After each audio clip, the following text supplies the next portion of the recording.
Michel de Notre Dame, también llamado Michel Nostradame, usualmente latinizado como Nastradamus, fue un boticario francés y supuesto adivino, más conocido por su libro Les Prophéties, una colección de 942 cuartetas poéticas que supuestamente predicen eventos futuros.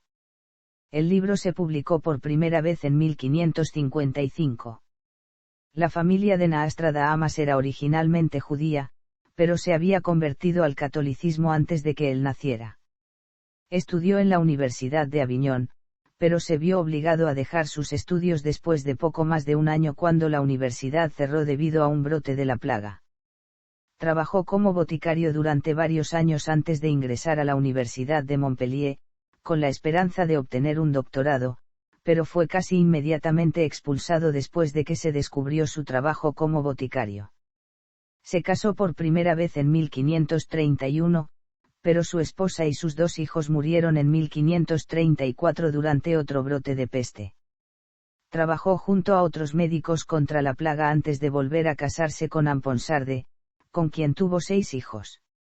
Escribió un almanaque para 1550 y, como resultado de su éxito, continuó escribiéndolo para los años futuros mientras comenzaba a trabajar como astrólogo para varios clientes ricos.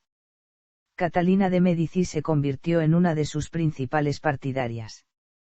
Sus Les Prophéties, publicadas en 1555, se basaron en gran medida en precedentes históricos y literarios y recibieron inicialmente una recepción mixta. Sufrió de gota severa hacia el final de su vida, enfermedad que finalmente le provocó un edema. Murió el 2 de julio de 1566. Muchos autores populares han contado leyendas apócrifas sobre su vida. En los años transcurridos desde la publicación de Les Prophéties, Nastradamus ha atraído a un gran número de partidarios que, junto con gran parte de la prensa popular, le atribuyen haber predicho con precisión muchos de los principales eventos mundiales. La mayoría de las fuentes académicas rechazan la idea de que Nastradamus tenía habilidades proféticas sobrenaturales genuinas y sostienen que las asociaciones entre los eventos mundiales y las cuartetas de Nastradamus son el resultado de malas interpretaciones o malas traducciones. Estos académicos argumentan que las predicciones de Nastradamus son característicamente vagas, lo que significa que podrían aplicarse a prácticamente cualquier cosa, y son inútiles para determinar si su autor tenía algún poder profético real. También señalan que las traducciones al inglés de sus cuartetas son casi siempre de muy mala calidad, basadas en manuscritos posteriores, producidos por autores con poco conocimiento del francés del siglo XVI, y con frecuencia deliberadamente mal traducidas para hacer que las profecías encajen en cualquier evento que el traductor creyó se suponía que habían predicho. Biografía. Infancia. Nastradamus nació el 14 de diciembre de 1503 en Saint-Rémy de Provence, Provenza, Francia, donde todavía existe su lugar de nacimiento, y se bautizó Michel. Fue uno de al menos 9 hijos del notario Jacob de Nostredame y Reiniere, nieta de Pierre de Saint-Rémy que trabajó como médico en Saint-Rémy. La familia de Jaume había sido originalmente judía, pero su padre, Cressois, un comerciante de granos y dinero con sede en Aviñón, se había convertido al catolicismo entre 1459-60, tomando el nombre cristiano Pierre y el apellido Nostredame, la santa en cuyo día hizo su conversión solemne. El antepasado más antiguo que puede identificarse en el lado paterno es Astruge de Carcasona, que murió alrededor de 1420. Los hermanos conocidos de Michel incluyen Delphine, Jean, Pierre, Héctor, Louis, Bertrand, Jean II y Antoine. Poco más se sabe sobre su infancia, aunque hay una tradición persistente de que fue educado por su bisabuelo materno, Jean de St. Rémy, que se ve socavada por el hecho de que este último desaparece del registro histórico después de 1504, cuando el niño tenía solo 1 año de edad. Época de estudiante. A la edad de 15 años, Michel ingresó en la Universidad de Aviñón, en Francia, para estudiar el bachillerato. Tras 1 año, logró acreditar el trivium union existente en la época medieval de 3 materias, gramática, retórica y lógica, tiempo tras el cual se vio en la necesidad de buscar una nueva institución donde continuar sus estudios a causa de la clausura de Aviñón por la epidemia de peste negra persistente durante esa época. Años después, ingresó a la Universidad de Montpellier para estudiar medicina, pero fue expulsado de la escuela de medicina cuando se descubrió que era boticario, ya que el trabajo estaba prohibido para los estudiantes. Terminó sus exámenes de bachillerato en 1525. La aparición de la peste bubónica interrumpió nuevamente sus estudios, y se vio obligado a viajar por toda Francia asistiendo a los enfermos a través de la estructuración de mejores dietas en la alimentación y vestimenta de cama, agua y pasillos bien aseados. Mientras se hallaba viajando encontró e intercambió información con varios doctores, alquimistas, cabalistas y místicos renacentistas en la clandestinidad. Sus conocimientos como apotecario le fueron de utilidad para crear la píldora rosa, la cual fue muy aclamada en la época por ofrecer una solución médica para la peste al contener aparentemente una fuerte dosis de vitamina C. En 1530, regresó a Montpellier para recibir su doctorado, pero la conservadora de la universidad lo expulsó al descubrir su anterior oficio como boticario, una ocupación estrictamente prohibida por los estatutos de la universidad. Después de su expulsión, Michel volvió a ejercer sus conocimientos como boticario en una sociedad atemorizada por la existente epidemia de peste. Primer matrimonio. En 1531, Michel fue invitado por el médico Julio César Escaligero para acudir al pueblo de Egan, donde desposó a una mujer cuyo nombre se encuentra aún bajo disputa. Se discute entre Anna de Cabrejas y Henriette de Encausse, con la cual tuvo 2 hijos. En 1537 murieron su esposa y sus 2 niños, presumiblemente a causa de la peste bubónica. En ese momento, Escaligero tuvo una disputa con él, y las autoridades de la Iglesia le solicitaron enfrentarlo a la Inquisición en Toulouse por un descortés comentario hecho sobre la realización de una estatua de la Virgen María. En 1545, acudió, con el físico Louis Hera, a combatir un brote de peste en la comunidad de Marsella, para luego continuar en su intento por la erradicación de la misma en las regiones de Salon-de-Provence y Aix-en-Provence, siendo la primera donde establecería su residencia, la cual habitaría hasta su muerte. Segundo matrimonio. Al establecerse en Salon-de-Provence, en 1547 desposó a una viuda adinerada llamada Amponsard de Gemelle. Durante este periodo, Michel comenzó a alejarse de la medicina para acercarse a lo oculto. Con su supuesta habilidad para prever el futuro, escribió una serie de almanaques anuales, donde comenzó a utilizar la versión latina de su nombre auténtico, refiriéndose ahora como Nostradamus. Fue gracias a su éxito que se vio motivado a continuar redactando con mayor frecuencia dichas publicaciones. Relación con la aristocracia. Tras el exitoso serial de publicaciones proféticas, muchas personas provenientes de alejadas regiones francesas comenzaron a contactar a Nostradamus con tal de conocer lo que les depararía en su vida futura a través de los horóscopos. Debido al creciente número de clientes, decidió iniciar un proyecto, consistente en escribir un libro de 1000 redondillas, conocidas como centurias, las cuales consistían en versos proféticos donde extendía la información contenida en sus anteriores almanaques. Sin embargo, con la intención de evitar una polémica que condujera a posibles enfrentamientos con la Inquisición, inventó un método para oscurecer las profecías del libro utilizando juegos de palabras y mezclando idiomas, tales como provenzal, griego, latín, italiano, hebreo y árabe. Al ser publicada su máxima obra escrita bajo el nombre de las profecías, muchos empezaron a criticar su contenido, argumentando que constituía información obtenida del demonio, y clasificando a Nostradamus como hereje. Contrariamente, ciertos sectores sociales apoyaron la publicación, otorgándole un distintivo de importancia espiritual, al considerar la obra como una post-biblia auténtica.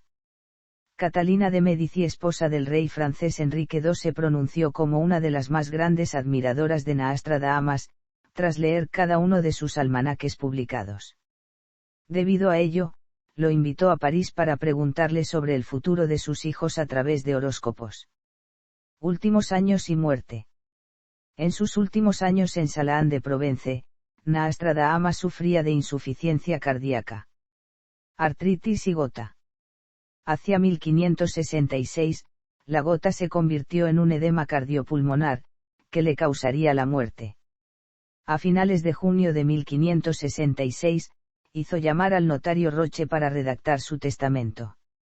Al amanecer del 2 de julio de 1566, su secretario, Jean de Chavigny, lo encontró muerto, de un ataque cardíaco. Obras principales de Nástradamus. 1545, Interpretation des hieroglifes de Orapollo, inédito. 1550 a 1567, Almanachs, Presages and Pronostications. 1554, Einerrechtlich und Wunderbarlich Zeichen, Nuremberg. 1555, Les Propeties, Lyon. 1556, Traité des Fardements et Confitures, Lyon. 1557, Les Propeties, Lyon. 1557, Paraphrase de Hegelian sur le Exhortation de Menodote. 1566, Lettre de Meiste Michel Nástradamus, de Salaán de Craux en Provence, à la Roine Mere du Roy. 1568, Les Propeties. Las profecías de Nástradamus. Hubo biografías de Nástradamus que afirman que temía ser perseguido de herejía por la Inquisición, ya que muchos otros, quienes habían publicado ideas polémicas en aquellos tiempos, habían sido llevados a juicio. Según algunos intérpretes de Nástradamus, por esta razón decidió volver sus cuartetas extremadamente crípticas, con omisiones de palabras clarificadoras que tal vez servían para respetar la métrica de la poesía, con alusiones, con autorreferencia a otras partes de la profecía, con frases enigmáticas, con apócopes, metátesis y breves anagramas. Las cuartetas están cargadas de metáforas y de palabras griegas y latinas empleadas en un modo muy particular de Nástradamus. Probablemente debido a la oscuridad de sus cuartetas proféticas, estas han perdurado por siglos y han sido a menudo interpretadas de manera distinta por diferentes escritores a lo largo de los años. Muchos libros han sido escritos basándose en estas varias interpretaciones, a pesar de que las diversas lecturas de su material han variado de una publicación a otra. Preparación y métodos para la profecía. Sus estudios médicos incluyeron escritos hechos por Albertas Magnus, Paracelsus y Cornelio Agrippa. También usó una técnica de Branchus, el profeta délfico de Grecia, que consistía en sentarse sobre un trípode de bronce y contemplar el interior de un cuenco de bronce lleno con agua, varios aceites y especias. Nuevos descubrimientos sobre Les Propeties. El especialista en su obra y vida, Peter Lamasuria, en su libro Nástradamus, Bibliomancer, The Man, The Myth, The Truth, demuestra cómo gran parte de su obra profética son paráfrasis de colecciones de antiguas profecías apocalípticas, complementadas con referencias a los acontecimientos históricos y las antologías de presagios, y luego las proyecta en el futuro, en parte con la ayuda de la comparativa del horóscopo. De ahí las muchas predicciones que implican figuras antiguas como Sila, Cayo Mario, Nerón y otros, así como sus descripciones de las batallas en las nubes, y ranas cayendo del cielo. Sus fuentes históricas incluyen pasajes fácilmente identificables de Tito Livio, Suetonio, Plutarco y de historiadores clásicos, así como de los cronistas medievales, como Geoffrey de Villardouin y Jean Froissart. Muchas de sus referencias astrológicas se toman casi palabra por palabra del Liber de L. Stated Mutations des Temps de Richard Rorschach.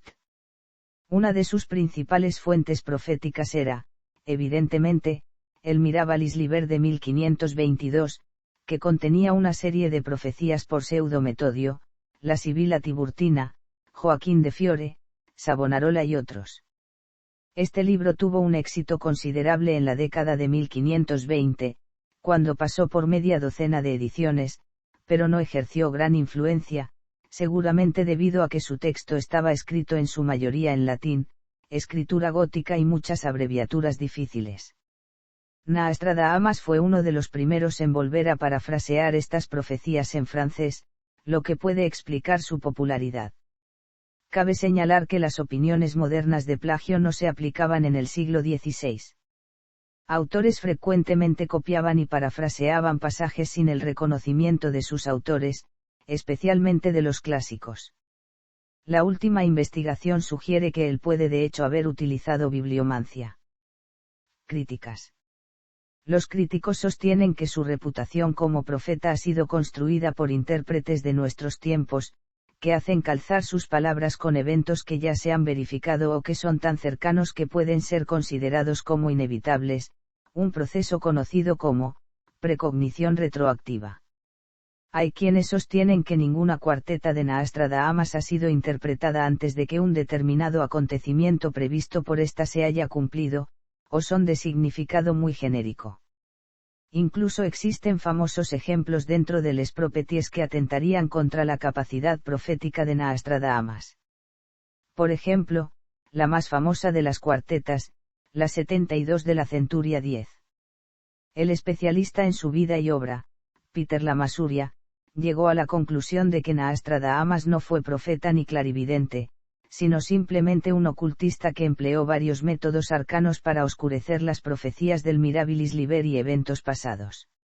Una buena demostración de este sistema de predicción flexible consiste en tomar estrofas escritas por poetas o compositores modernos y mostrar cómo parecen igualmente proféticas.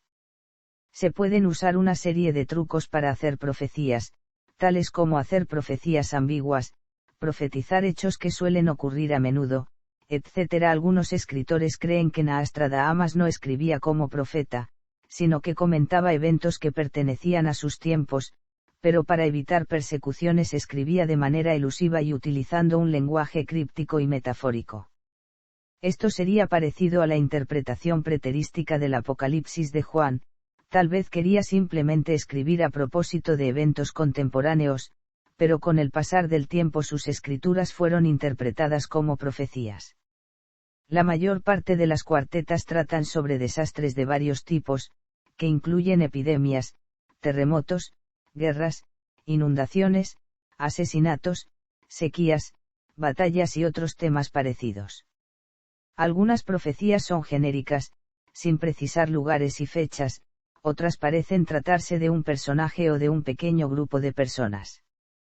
Algunas se refieren a un solo pueblo o ciudad y otras enumeran poblaciones diferentes.